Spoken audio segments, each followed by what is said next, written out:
주님의 은총이 함께 하시기 바랍니다. 우리 좌우로 보시면서 인사 나누시겠습니다. 하나님의 은혜와 평강이 임하시기 바랍니다. 하나님의 은혜와 평강이 임하시기 바랍니다. 아멘.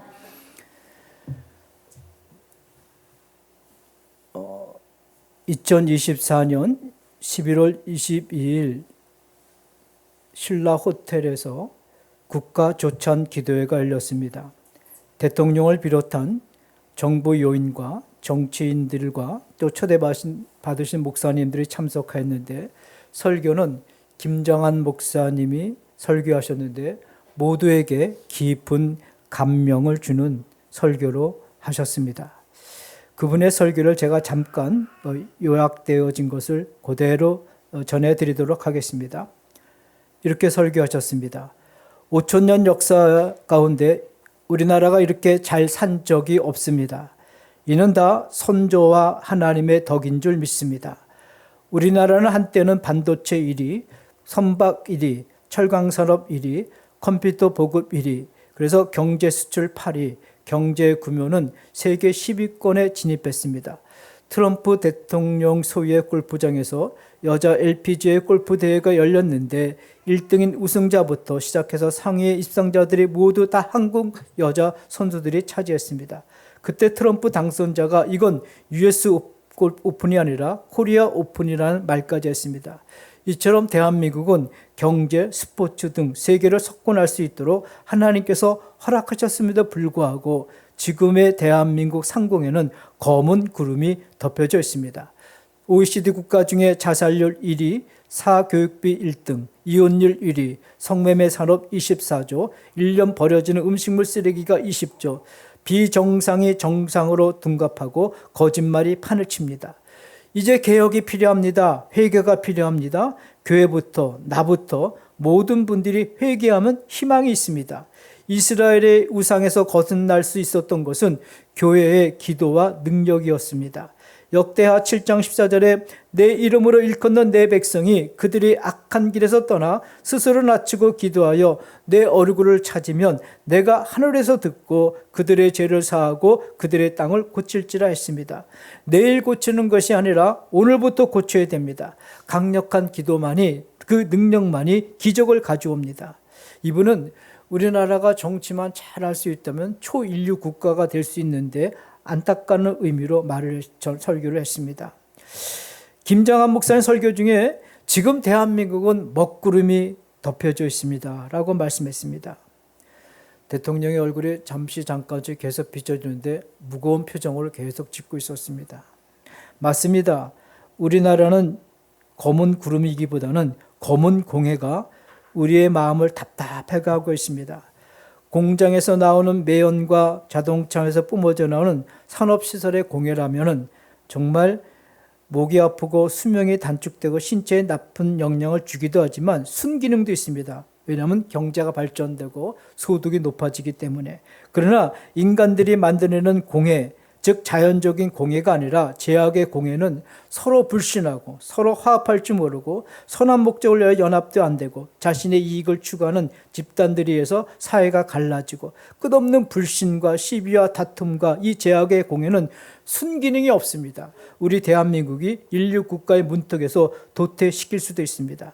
정말 자연적인 공해가 아니라 제약의 공해가 더 심각한 문제라는 거죠. 그래서 창세기 인류 최초의 인간 아담과 하와가 죄를 범했을 때 하나님이 뭐라고 말씀하셨냐면 땅이 가시 덤불과 엉겅퀴를 낼 것이요. 타락한 인간들이 만들어낸 제약의 공해가 아무리 밭을 갈아도 효력이 없다는 겁니다. 지금 대한민국은 먹구름이 덮여져 있다고 김정한 목사님 말씀하셨지만 그럼에도 불구하고 여러분 분명한 것은 여러분이 잊지 말아야 됩니다. 정말 놓치지 말아야 될 진리는 대한민국에 먹구름이 덮여져 있어 세상이 점점 어두워지고 인간의 탐욕으로 인하여 우리나라가 퇴보하는 것 같지만 그러나 그럼에도 불구하고 하나님의 나라는 점점 다가오고 있다는 사실입니다. 아멘. 그 나라는 점점 확대되어 가고 있다는 겁니다. 오늘 요한계시록은 그것을 말씀하고 있습니다. 11월 마지막 주의 설교 본문이 신약성경 맨 뒤에 요한계시로 정해진 것은 여러분 제가 정하는 것이 아닙니다. 제 설교 본문은 1년치가 교회 게시판에 지금 게시되어 있습니다. 저의 설교 본문은 기독교 교회력의 일정에 따라 제 설교 본문을 정해져 있고 그대로 기독교 교회력의 일정에 따라 설교를 하기 때문에 1년 52주 설교 본문이 교회 게시판에 게시되어 있습니다. 교회력에 따라 설교를 하다 보면요, 우리의 신앙을 바르게 그리고 균형을 잡아주는 그런 은혜가 있기도 합니다. 오늘 제목이 나는 장차 올 자여 전능한 자. 한번 따라서 하시겠습니다. 나는 장차 올 자여 전능한 자. 나는 장차 올 자요 전능한 자. 예, 하나님께서 다시 오신다고 말씀하십니다. 예수 그리스도께서 재림하실 때 하늘의 천사장의 나팔 소리와 함께 위엄과 크신 영광 가운데 오시지만 그렇게 주님께서 이 땅에 다시 오실 때 아무런 문제가 없다는 겁니다. 막힘이 없다는 겁니다. 인간의 방해가 없다는 겁니다. 한계가 없다는 겁니다. 왜? 나는 전능한 하나님이기 때문에. 하나님께서 아브라함에게 100세의 아들 주시기 전에 99세에 나타나셔서 나는 전능한 하나님이라 이렇게 말씀하셨습니다. 또한 고린도서 6장에 하나님이 너희는 내 자녀고 나는 너희 아버지라고 말씀하실 때 뭐라고 말씀하셨냐면 이것은 전능하신 주의 말씀이다 그랬습니다. 오늘 계시록 1장에 나는 장차 올 자여 전능한 자라고 말씀했습니다. 그래서 구약성경 요엘 2장에 여호와의 날이 크고 심히 두렵도다 당할 자가 누구라 말씀했습니다. 보라 그가 구름 타고 오신다고 했습니다. 구름 타고 오신다는 것은 하나님의 위엄과 영광을 나타내는 상징적인 말씀이기도 합니다. 여러분 예수님이 처음 오셨을 때 구름 타고 오셨나요? 아니요. 백점 마구간에 오셨죠. 가장 낮은 자리에 오셔서 가장 인간의 환영을 받지 못하는 가장 그 마구간의 구유에 누우셨습니다. 구유, 말먹이통, 짐승 같은 우리의 먹이가 되어지기 위해서, 먹이 사슬이 되어지기 위해서 예수님이 오셨습니다. 가장 낮은 곳에서. 그래서 우리 예수님이 가장 낮은 곳에서 우리의 낮은 자를 다 들어 올리셨습니다. 그러나 두 번째 다시 오실 때는 가장 높은 곳에서 구름 타고 오신다는 겁니다. 그래서 구름 타고 오신다는 것은 모든 각인들이 다 그를 바라볼 수 있다는 그런 의미가 됩니다. 모든 족속과 각 나라 사람들이 예수님을 볼 것입니다. 그리고 신자들을 적극적으로 박해했던 박해자들, 무관심했던 자들, 그리고 기독교 신앙을 왜곡했던 자들, 그 모든 자들이 다 예수님을 본다는 겁니다.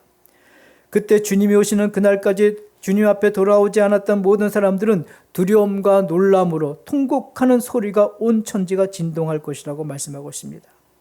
8절에 주 하나님이 이르시되 나는 알파와 오메가라 이제도 있었고 전에도 있었다. 하나님이 어떤 존재인지 아십니까? 하나님은 알파와 오메가입니다. 한번 따라서 하시겠습니다. 알파와 오메가라. 알파와 오메가라. 이거는 헬라어의 그 알파벳의 첫 자가 알파입니다. 끝자가 오메가입니다. 그러니까 하나님은 시작과 끝이다. 시작이 있으면 마지막이 있다. 처음이 있으면 나중이 있다. 그 뜻이겠습니다. 여러분 기독교 세계관은요. 직선입니다. 선입니다. 시작이 있으면 반드시 끝이 있다. 우리도 인간관계에서 사람할 때 끝이 좋아야지 그분이 정말 좋으신 분 아닙니까? 하나님도 끝이 좋으신 분이에요. 시작이 있으면 끝이 있다. 끝이 있다는 겁니다. 동양 신비 종교나 불교의 세계관은 시작과 끝이 아닙니다. 그들은 원입니다. 돌고 돈다. 사람이 개가 되고 돼지 되고 소도 되고 못도 되고 다 돌고 도는 거예요. 그러니까 여러분 돌고 도는데 그냥 적당히 살면 되죠. 1년에 한 번 산에 올라가서 도시락 까먹고 내려오면 되는 거죠. 이렇게 비유하면 좀 그렇지만은 적당히 살면 되죠. 왜? 돌고 도니까 돼지도 되고 닭도 되고 소도 되고 개도 되고 다 돌고 도는데 근데 기독교 세계관은 시작이 있으면 끝이 있다. 지금 우리에게 있는 시간은 끝을 향하여 지금 가고 있습니다. 시간이 돌고 있는 것이 아니라 시간이 하나의 목적을 향하여 가고 있다는 겁니다. 시간이 그냥 마냥 흘러가는 것 같지만 그 목적을 향하여 계속 가고 있다. 그래서 우리는 예수님께서 너희는 깨어 있으라.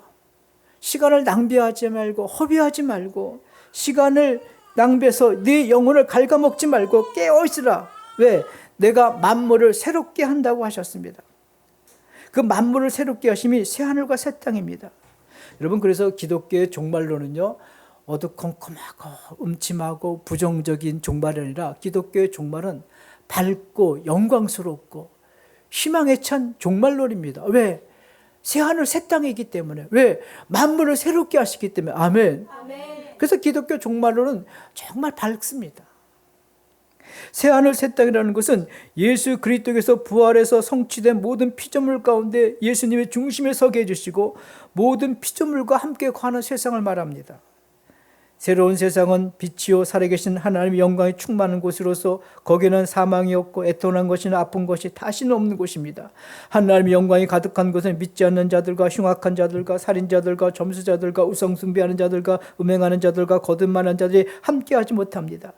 여러분, 참빛으로 충만한 그 세계는 숨을 곳이 없습니다. 회개하지 않은 사람은 숨을 곳이 없습니다. 죄 용서받은 사람이 있을 곳입니다.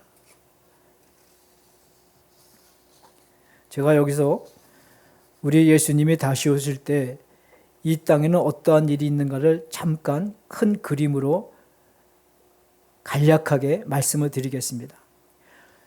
인간에게는 개인적 종말이 있고 역사적 종말이 있고 우주적 종말이 있습니다. 개인적 종말과 이 우주적 종말은 어느 누구도 피할 수가 없습니다. 때로는 역사적 종말을 맞이하는 독재자들도 있죠. 근데 분명해서 우리에게는 개인적 종말 죽음이 있고 우주적 종말인 우리 주님이 다시 오는 종말이 있습니다. 우리 주님이 다시 오실 때 공중에서 뭐가 일어난다? 혼인잔치가 벌어진다.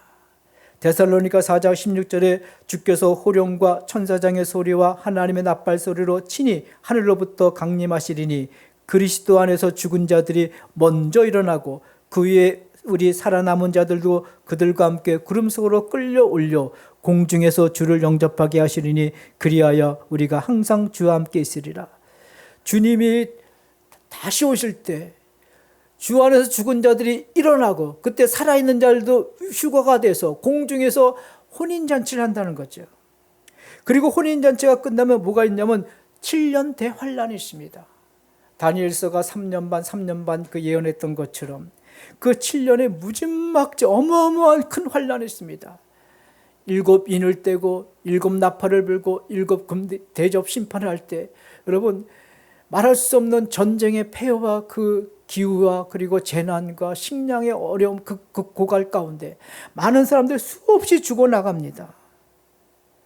그래서 요한계시록 20장에 보면 7년 대환란이 끝나고 천년 왕국이 이루어집니다. 그러니까 우리 예수님이 공중에 오시면 혼인잔치가 끝나고 혼인잔치 끝나면 7년 대환란이 일어나는데 7년 대환란 그때는 예수를 핍박하는데 안 믿은 자 거기서 환란 맞는데 그 환란 가운데도 그 가운데 예수 믿는 자들이 있다는 거죠. 그 가운데로 또 구원받게 됩니다. 그 환란 가운데서도.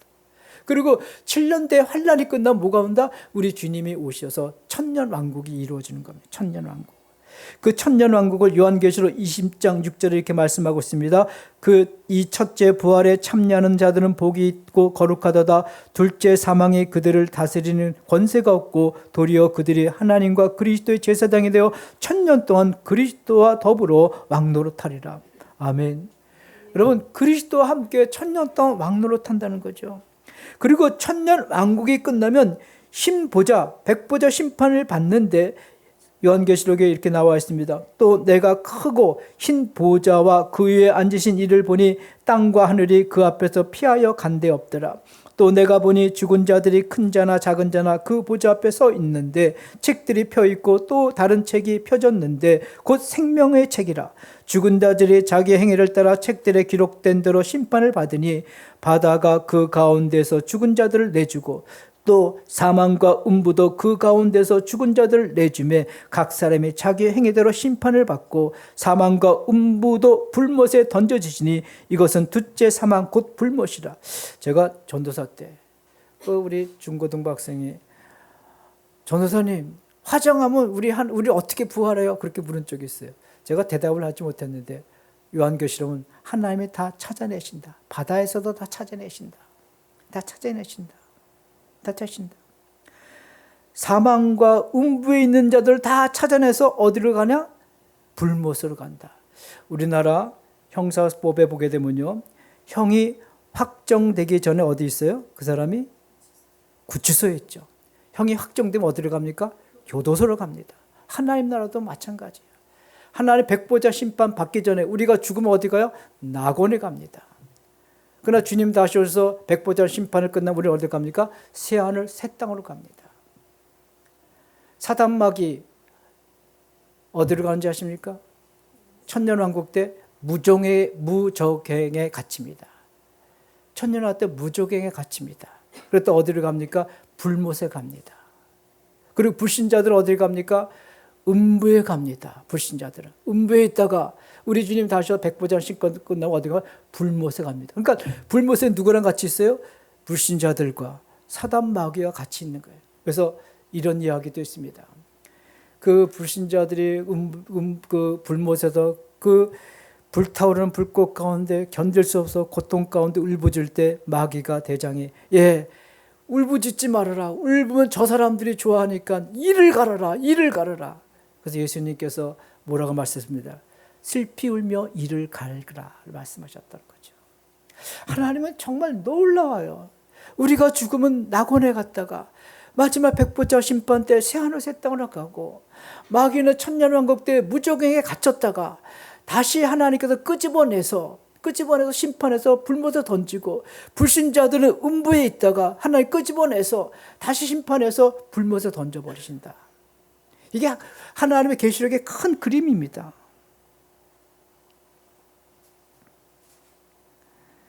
여러분 인생 살아가기가 만만치 않죠? 힘들죠? 노인들도 힘들다고 합니다. 노인들도 늙으면 재미가 없다고 말합니다. 유치원생들은 힘들지 않을까요? 유치원생들도 힘들다고 합니다. 어느 유치원에서 실험한 이야기입니다. 유치원생들은 다리에 힘이 있으니까 애들은 다리에 힘이 있으니까 여러 뛰어다니잖아요. 청년 때는 배에 힘이 있고 중년 되면 가슴에 힘이 있고 노인 되면 입에 힘이 있어 맨날 말만 하잖아. 올라가잖아. 그래서 끝에가 힘이 여기 닿으면 이제 뽀로로로 가는 거죠. 이제 기운이. 유치원생들이 다리에 힘이 있으니까 그냥 걸어다니니까 집중하지 못하니까 유치원생들을 모아놓고 침묵을 시켰다. 침묵 훈련. 무슨 훈련이요? 침묵 훈련. 침묵 훈련을 시켰다고 합니다. 침묵 훈련. 침묵이 되겠어요? 근데 침묵을 훈련시키니까 5분 동안은 침묵할 수 있었대요. 유치원들이 훈련시키니까. 유치원들이 침묵 훈련하니까 그때부터 아이들이 태도가 바뀌어지는데 놀라운 변화가 일어났는데 한 공간에서 늘 요란스럽게 뛰고 그리고 자신의 학습에 집중하지 못했던 아이들이 차분하기 시작했고 자신의 학습에 집중하기 시작했다는 거죠. 그 유치원은 매일매일 5분씩 침묵한다. 침묵.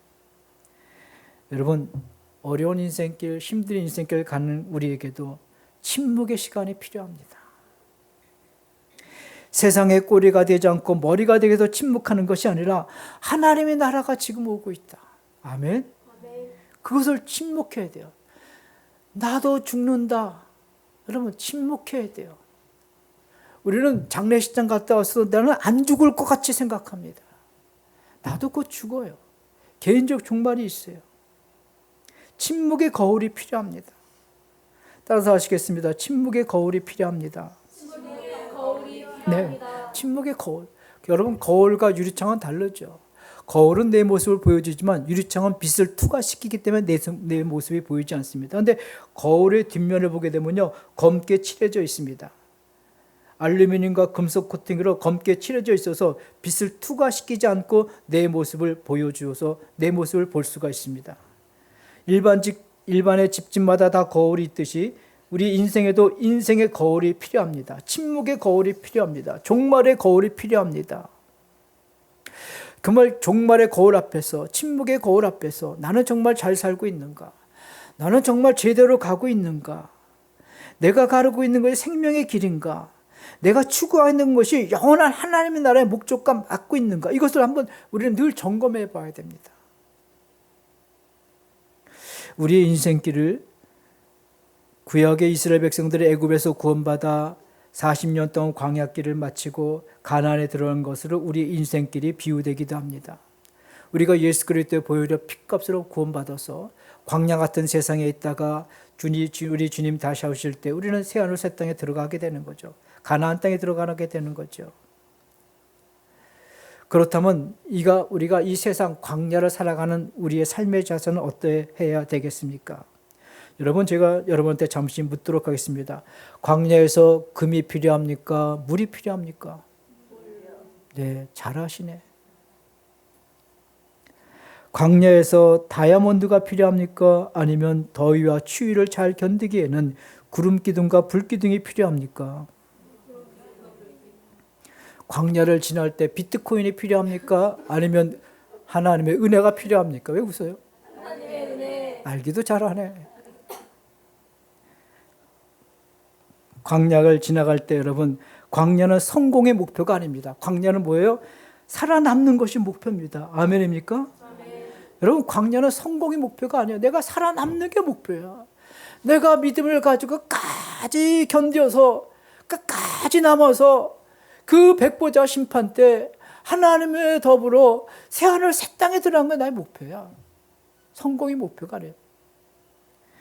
여러분, 광야는요, 모든 초목이 이슬로 먹고 삽니다. 광야의 길을 걸어가는 우리에게는 작은 은혜가 있으면 되는 거예요. 아멘? 날마다 작은 은혜를 받으면 되는 거예요. 근데 이 광야길을 걷는 인생들이 그 살아남는 것이 목표가 되지 않고 성공의 목표가 되기 때문에 늘 관심과 투자의 마음을 두고 살아갑니다. 사람들이 왜 명품 좋아하고 다이아몬드 좋아하고 왜 좋은 넓은 집 좋아하시는지 아닐까? 여러 가지 편리함도 있고 자랑할 만한 것도 있지만 희소성 때문에 그렇습니다. 저 사람이 없는 거 나한테 있다. 나한테 있다. 이거 자꾸 뽐내고 싶어서. 나는 너와 다른 사람이라는 것을 나타내고 싶어서. 여러분 생각해 보시죠. 하나님은요, 가장 좋은 것을 가장 흔하게 주셨어요. 공기, 물, 산소, 사람들 얼마나 흔합니까? 근데 가장 흔하지만 가장 좋은 것입니다. 근데 인간은 거꾸로 가장 좋은 것을 가장 천하게 여기고 하나님의 가장 천하게 여기는 금. 누가 그랬죠? 아니, 천국에 나타나 있죠. 천국에는요, 여러분들이 그렇게 좋아하는 금 보석들이 다 널려져 있어. 하나님은 가장 천하게 여기는 것을 인간은 가장 귀하게 여깁니다. 여러분, 헬렌 켈러 아시죠? 그 보지 못하고 듣지 못하고 말하지 못하는 삼중고의 고통을 겪은 헬렌 켈러였어요. 그가 설리반 선생을 통해서 그가 이제 학교도 하버드도 나왔고 문학 박사도 받았지만은 그는 내가 사흘만 3일만 볼 수 있다면 뭐라고 말하는지 아십니까? 그 책에서 내가 3일만 볼 수 있다면, 내 눈을 떠서 3일만 볼 수 있다면 나는 저녁 노을을 보고 싶고 아침 일찍 해를 뜨는 것을 보고 싶고 지나다니는 사람을 보고 싶다.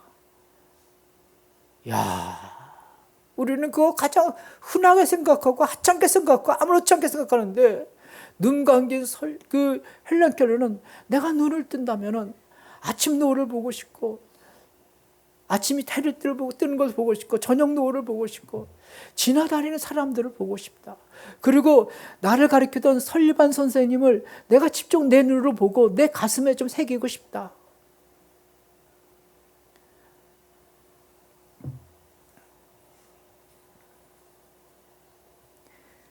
우리는 광야의 인생길을 걸어가고 있습니다. 믿으시기 바랍니다. 그래서 우리는 침묵의 거울이 필요합니다. 인생의 거울이 필요한 겁니다. 우리 한번 같이 성경 6절 말씀 읽겠습니다. 6절 시작. 그의 아버지 하나님을 위하여 우리를 나라와 제사장으로 삼으신 그에게 영광과 능력이 세세토록 있기를 원한다. 아멘. 6절에 그의 아버지 하나님을 위하여 우리를 나라와 제사장으로 삼으신 그에게 영광과 능력이 세세토록 있기를 원하노라. 아멘. 그렇다면 여러분, 이제 말씀을 결론 맺겠습니다. 우리가 백보자 심판 때 새하늘 새 땅으로 입성하기 위해서, 그렇다면 우리가 어떤 자세로 이 땅을 살아가고 어떤 자세로 이 광야길을 걸어가야 됩니까? 6절에 우리가 해답을 얻을 수가 있어요. 하나님은 우리를 하나님의 나라를 위해서 그 나라와 제사장으로 삼으셨다. 여러분, 하나님은 우리 없이도 존재하시는 분이십니다. 나는 스스로 있는 자로 있습니다. 근데 우리 없이는 하나님은 우리와 관계를 맺을 수가 없어요.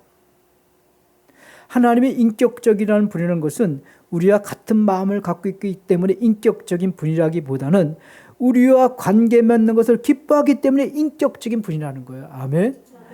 우리와 관계 맺는 것을 굉장히 기뻐하셔요. 그것을 인격적인 하나님이라는 거죠. 그래서 인격적인 하나님이에요. 하나님은 우리가 하나님 나라의 제사장 삼으셨고 우리가 그 제사장의 역할을 충분히 해주시기를 원하는 관계를 맺기를 원하십니다. 하나님 나라의 제사장이라는 것은 여러분 쉽게 얘기하면 우리는 하나님 나라의 대사로 이 땅에 파견된 사람들입니다. 뭐라고요? 대사로. 우리나라에 미국 대사관이 와 있죠. 미국 대사관은 미국의 나라를 법을 알려주고 그 나라의 문화를 알려주고 그 나라를 잘 갈 수 있도록 들어올 수 있도록 안내해주고 그런 역할을 하는 게 대사관입니다. 여러분 하나님께서 우리를 하나님의 그의 하나님을 위하여 나라와 제사장으로 삼으셨다는 것은 우리가 하나님 나라의 안내자로서 가이드로서 그 역할을 충분히 해주시기를 원하십니다. 아멘. 그럼 제사장이 어떤 사람들입니까? 제사장은 다른 사람의 아픔을 내 것으로 갖고 와서 내 안에서 그것을 녹여내서 빚어내서 새로운 삶을 만들어내는 게 제사장의 역할입니다. 우리 예수님께서 이 땅에서 공생에 시작하실 때 세례 요한에 의해서 세례받을 때 영음이 들려왔습니다. 이는 내 사랑하는 아들이요 내 기뻐하는 자라. 왜 하나님은 예수님의 아들 하나님의 아들 예수님에게 이는 내 사랑하는 아들이요 기뻐하는 자라고 말씀하셨을까? 예수님은 그 병들고 귀신 들고 그리고 연약한 자들을 판단하거나 그리고 해석하지 않고 그들을 끌어안고 자신의 것으로 여겨서 그 자신의 품 안에서 새로운 삶을 출발하게끔 해주셨기 때문에 더럽다고 추하다고 불결하다고 밀어내지 않고 예수님은 자신의 깨끗한 영으로 치유해 주셨습니다. 하나님께서 하나님을 위하여 나라와 제사장을 삼으셨다는 것은 바로 우리가 이 역할을 하기를 원하신다는 거죠. 우리도 예수님의 방식대로 살아내야 된다는 것입니다. 여러분 말씀을 마치도록 하겠습니다. 주님 다시 오실 때 우리는 공중에서 주님과 함께 혼인잔치하고 혼인잔치가 끝나면 7년 대환란을 겪는 것을 보게 되고 주님 이 땅에 완전히 오시게 되면 그때는 천년왕국이 이루어지게 되고 천년왕국 때는 그 사단 마귀는 무저갱에 갇히게 되고 마지막으로 예수님께서 천년왕국 마치자마자 흰보자 심판, 백보자 심판할 때 낙원에 있던 자들은 새하늘 새 땅으로 들어가고 그 음부에 있던 자들은 불못에 빠지고 무저갱에 있던 그 사단 마귀는 불못에 빠지는 겁니다. 여러분 오늘도 하나님은 우리들에게 제사장의 직분을 주셨습니다. 아멘. 오늘도 우리가 인생의 거울을 바라보면서 내가 과연 제사장의 직분을 충실하게 감당하고 있는가를 한번 점검해 보고 우리의 종말은 어두침침하고 음산하고 그리고 암울한 것이 아니라 우리의 종말은 환하게 열려 있습니다. 이 대한민국에 큰 먹구름이 덮였다 할지라도 하나님의 나라는 점점 다가오고 있음을 여러분 믿으시고 그 나라를 위해서 깨어있고 이 사회를 위해서 대한민국에서 깨어있는 저와 여러분 되어지기를 주님의 이름으로 축복합니다. 아멘. 하나님 아버지 감사합니다.